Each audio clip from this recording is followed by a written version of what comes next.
বর্তমানে যারা ষষ্ঠ শ্রেণীতে আছো তোমাদের ৪ পার্ট বইয়ের মধ্যে যে আমাদের লোকশিল্প যে অধ্যায়টা আছে, এই অধ্যায়ের মধ্যে যতগুলা বহু নির্বাচনী ও সৃজনশীল প্রশ্ন আছে সবগুলা প্রশ্নের উত্তর দিয়ে দিব।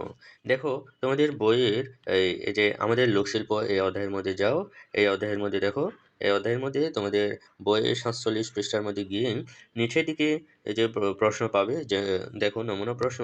প্রথমে দেওয়া আছে হচ্ছে বহু নির্বাচনী প্রশ্ন, তারপরে দেওয়া আছে হচ্ছে সৃজনশীল প্রশ্ন। তো আমি একে, একে সব প্রশ্নের উত্তর দিয়ে দিচ্ছি।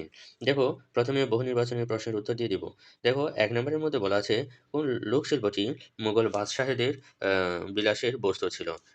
দেখো ঢাকায় মসলিন। উত্তর হচ্ছে এটাই। এরপর লোকশিল্প সংরক্ষণ ও সম্প্রদায় করতে হবে কারণ এটি শৌখিন। ওকে? এরপর দেখো তোমাদের বইয়ের ৪৮ পৃষ্ঠার মধ্যে যাও। এখানে একটা উদ্দীপক দেওয়া আছে। উদ্দীপকটি পড়ে ৩ ও ৪ নম্বর প্রশ্নের উত্তর দাও। তাহলে এই উদ্দীপকটা পড়ে আমাদের ৩ এবং ৪ নম্বর প্রশ্নের উত্তর করতে হবে। দেখো এই যে প্রশ্নের উদ্দীপকের মধ্যে কি বলা আছে দেখো, কামাল স্থানীয় কারিগর দ্বারা একটি পিতলের কলস তৈরি করলো। বন্ধুর বিয়েতে কলসটি উপহার দিলে কেউ উপহাস করলো, আবার কেউ প্রশংসাও। স্কুলের প্রধান শিক্ষক বললেন, স্থানীয় কারিগরদের এরূপ লোকশিল্প নিয়ে আমাদের গর্ব করা উচিত। এরপরে ৩ নম্বরে বলা আছে, কামালের দেওয়া উপহারটিকে শিল্পগুণ বিচারে কোন শ্রেণীর অন্তর্ভুক্ত করা যায়? এটা হচ্ছে কুটির শিল্প। এরপরে এরও উপহার দেওয়ার পেছনে কামালের উদ্দেশ্য কি? আমাদের লোকশিল্প প্রবন্ধের আলোকে বলা যায়। এখানে উত্তর হবে এই যে দেখো ২ এবং ৩। এই যে ২ নম্বরে বলা আছে লোকশিল্পকে বাঁচিয়ে রাখা, ঐতিহ্যকে ধরে রাখা। তার মানে উত্তর রোমান সংখ্যা ২, ৩। উত্তর হবে গ। ওকে? এরপরে দেখো তোমরা তোমাদের বইয়ের নিচের দিকে দেখো, নিচের দিকে একটা উদ্দীপক দেওয়া আছে। এই যে এই উদ্দীপক থেকে এখানে ৪ টা প্রশ্ন দেওয়া আছে।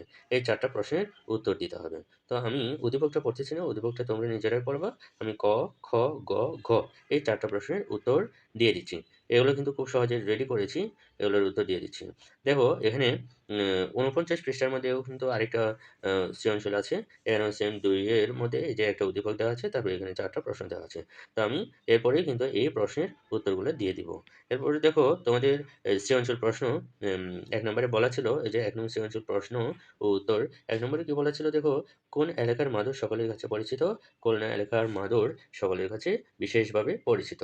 এরপরে খতে বলা আছে, ঢাকায় মসলিনের কদর ছিল দুনিয়া জুড়ে, বলতে কি বোঝানো হয়েছে? তাহলে উত্তর হবে ঢাকায় মসলিনের কদর ছিল দুনিয়া জুড়ে, বলতে বোঝানো হয়েছে যে ঢাকায় উৎপাদিত মসলিন কাপড় তার শুষ্কতা, সৌন্দর্য ও মানের জন্য বিশ্বের বিভিন্ন দেশে অত্যন্ত সমাদৃত ছিল এবং আন্তর্জাতিক বাজারে এর ব্যাপক চাহিদা ও খ্যাতি ছিল। এরপরে গতে বলা আছে দেখো, স্বামীর মৃত্যুর পর রহিমার কাজটি আমাদের লোকশিল্প প্রবন্ধের কিসের প্রতিনিধিত্ব করে বর্ণনা করো? তাহলে উত্তর হবে এই যে স্বামীর মৃত্যুর পর রহিমা যে সূচি শিল্পের কাছে নিজেকে নিয়োজিত করে তা আমাদের আমাদের লোকশিল্প প্রবন্ধে বর্ণিত লোকজ শিল্পের প্রতিনিধিত্ব করে। প্রবন্ধে দেখানো হয়েছে গ্রামীণ নারীরা নিজেদের জীবন সংগ্রাম, তারপরে হচ্ছে সুখ, দুঃখ ও অভিজ্ঞতাকে সূচিকর্ম, নকশিকাঁথা ও অন্যান্য লোকশিল্পের মাধ্যমে প্রকাশ করে থাকেন। রহিমাও তার জীবনের দুঃখ, বেদনা ও আশা-আকাঙ্ক্ষাকে দিগল সুতার টানে নকশায় ফুটিয়ে তোলে। ফলে তার কাজ লোকশিল্পের ঐতিহ্য ও নারীর সৃজনশীলতার বাস্তব উদাহরণ হয়ে উঠেছে। তারপর ঘতে বলা ছিল, দেখো ঘতে কি বলা আছে? ঘতে বলা আছে হচ্ছে এই যে দেশের অর্থনৈতিক উন্নয়নের রহিমার অবদান আমাদের লোকশিল্প প্রবন্ধের আলোকে মূল্যায়ন করো। তাহলে এখানে দেখো উত্তর আমি রেডি করেছি খুব সহজেই। আমাদের লোকশিল্প প্রবন্ধের আলোকে বলা যায় রহিমার অবদান দেশের অর্থনৈতিক উন্নয়নে গুরুত্বপূর্ণ। তার তৈরি সূচিশিল্প বিদেশে রপ্তানি হওয়ায় বৈদেশিক মুদ্রা অর্জিত হয়েছে এবং দেশের লোকশিল্প আন্তর্জাতিকভাবে পরিচিত পেয়েছে।